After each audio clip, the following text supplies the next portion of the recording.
بسم اللہ الرحمن الرحیم۔ السلام علیکم ناظرین اکرام، ڈرامہ سیریز درلش ارطغرل میں اوغوز خان، اوکتائی خان، چنگیز خان یا ہلاکو خان کے تذکرے سے بہت سے لوگوں کو یہ غلط فہمی ہو گئی ہے کہ پاکستان کے خان اور ترکوں کا آپس میں یقیناً کوئی تعلق ہے۔ اسی غلط فہمی کو دور کرنے کے لیے میں آپ لوگوں کے سامنے آج خان لفظ کی حقیقی تاریخ سامنے رکھنے جا رہی ہوں۔ ناظرین اکرام، یہ تحریر رحمت اللہ ترکمان کی ہے، اور آپ لوگوں کو اگر اس تحریر کے کسی بھی حصے سے اتفاق نہیں ہے یا آپ لوگ اپنی رائے کا اظہار کرنا چاہتے ہیں تو کمنٹ سیکشن حاضر ہے۔ خان لفظ کے بارے میں اگر آپ لوگوں کے پاس مزید مستند معلومات ہیں تو ضرور شیئر کیجیے گا، اور اگر ویڈیو پسند آئے تو چینل کو سبسکرائب کیجیے گا۔ خان کا لفظ موجودہ زمانے میں اکثر مشرقی ممالک مثلا افغانستان، پاکستان، وسطی ایشیا، ایران، ہندوستان اور ترکی میں بکثرت استعمال ہوتا ہے۔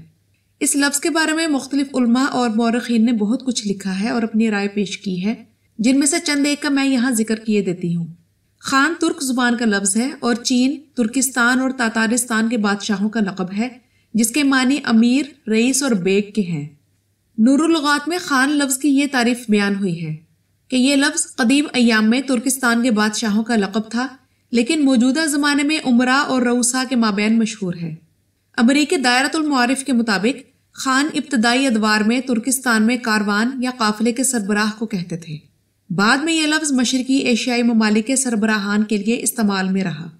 خان 100% ترکوں کا لقب ہے۔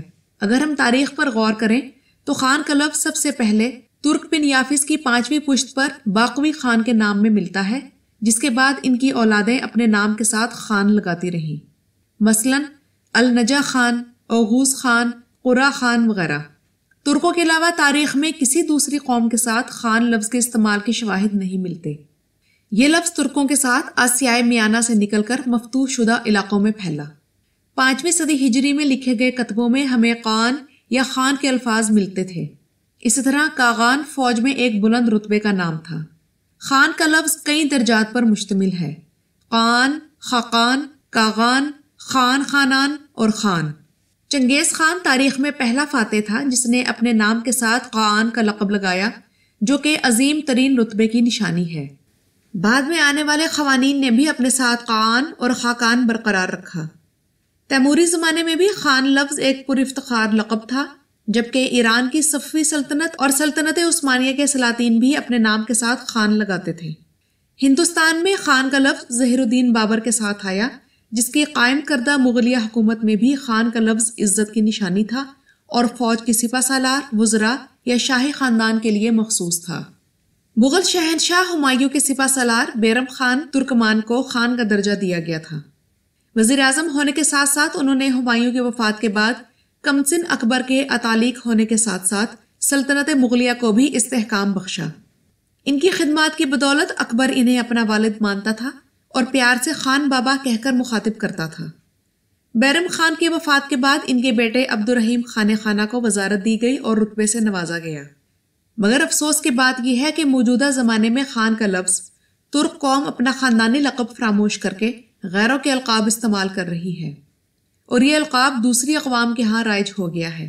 ہر گلی، ہر شہر، ہر صوبے، ہر دکان، ہر کارڈ پر آپ کو خان لکھا نظر آتا ہے، لیکن وہ ترک نہیں ہوتے۔ اور اب خان لفظ پشتون اور پٹھان قوم کی پہچان بن گیا ہے۔ پشتون تاریخ میں 100-150 سال پہلے کے افغانی بادشاہوں نے اس کو اپنے نام کا حصہ بنایا۔ اس سے قبل کہیں بھی افغانوں میں خان کا لفظ نہیں ملتا، جبکہ ترکوں میں یہ حضرت نوح علیہ السلام کے 7ویں پشت سے جاری ہے۔ ناظرین اکرام، اس کے علاوہ ایک اور بھی بات کہی جاتی ہے کہ خان ہر اس شخص کو کہا جاتا ہے جو مہمان نواز ہو، جبکہ پٹھان ایک قوم کا نام ہے۔ پٹھانوں کی ایک اپنی شاندار تاریخ ہے۔ جیسے ترکوں کی تاریخ سرفروشان اسلام سے بھری ہوئی ہے، اسی طرح پٹھانوں کی پوری تاریخ ارطغرل جیسے مجاہدوں اور جنگجوؤں سے بھری پڑی ہے۔ جیسے ارطغرل منگولوں جیسی وحشی طاقت سے چند ہزار جانثاروں کی مدد سے ٹکرایا اور انہیں وسائل نہ ہونے کے باوجود شکست دی، تو جدید دنیا نے ایک پٹھان مجاہد ملا عمر کو بھی دیکھا، جس نے منگولوں سے بھی زیادہ سفاک امریکہ اور 45 ممالک پر مشتمل صلیبی گروہ کو لوہے کے چنے چبوائے اور سب کو دم دبا کر لاشوں کے ساتھ بھاگنا پڑا، جبکہ ملا عمر اور ان کے ساتھیوں کے پاس وہ اسلحہ اور وہ ٹیکنالوجی بھی نہیں تھی جو کفار کے پاس تھی، اور نہ ہی ان کی تعداد اتنی زیادہ تھی، مگر اپنے آباء و اجداد کی میراث اور مقصد سے منہ نہ پھیرنے والے یہ ایسے جانثار تھے جنہوں نے گوانتانامو بے کی سختیاں اور شہادت تو قبول کی، مگر آج تک کوئی یہ ثابت نہیں کر سکا کہ ان میں سے کوئی بھی ایرطغرل کی طرح صلیبوں کے ساتھ جا ملا ہو۔ جیسے ترگت، بابر اور روشان ایرطغرل کے سفر میں اس کا حصہ بنے، اسی طرح ملا عمر کو بھی ایسے جانثار ساتھی میسر آئے جو کہ آج تک ان کے نظریے اور ان کے مشن سے نہیں ہٹے، مگر چونکہ انہیں آج کا دجالی